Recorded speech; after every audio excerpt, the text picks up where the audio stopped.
The geopolitical shifting that is going on in the Middle East right now is absolutely insane, but very predictable. We know what the Bible says is going to happen in the last days in that area. And one of the things we are continuing to observe and watch is exactly what we should expect to be happening, knowing what the Bible says. Now, this one's a big one, all right? I think this one is pretty amazing.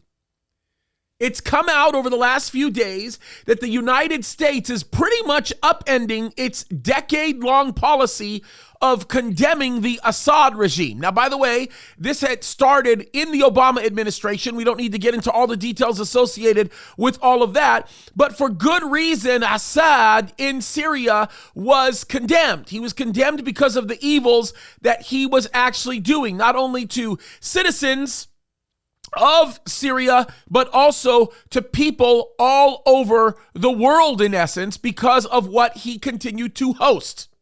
Now, what is even more interesting is this: the presence of Iranian terrorists, of Iran itself in a very organized way, of Hezbollah in Syria, has always been a vital concern to Israel, and the United States of America is not even including Israel in this discussion, even though it will adversely affect their political infrastructure and, more importantly, their military infrastructure. Their security is going to be dramatically affected, and that is exactly what is happening right now as we speak. Now, this is even crazier because King Abdullah from Jordan, I just said it like a white guy, but that's okay. Not a big deal. I'm allowed to do that every now and then. King Abdullah from Jordan, he went and had a meeting in the White House in which they clearly had a conversation regarding their stand concerning this issue.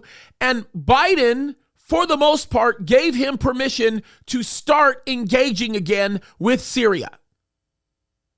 The official White House spokesperson talking about this actually said, although the Biden administration itself may not be welcoming Assad back into the fold with open arms, it has clearly left open the door for others to do so.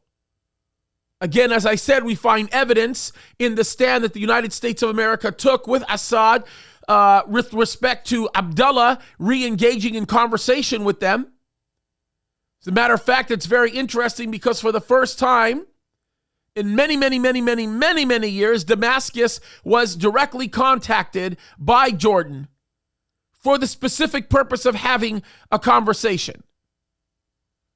The meeting took place with Defense Minister Ali Abdullah Ayoub, who's very, very close to the Syrian president. This is unbelievable to see this happening. But folks, this all makes sense. Listen, I'm telling you this right now. The United States of America is doing this at the bequest of Russia. Russia has become the big player in the Middle East. We know that. We shouldn't be surprised by that because we know that Russia will eventually lead a coalition of people to attack Israel. They will eventually not be successful in doing so because God is going to intervene and destroy their efforts to do any such thing.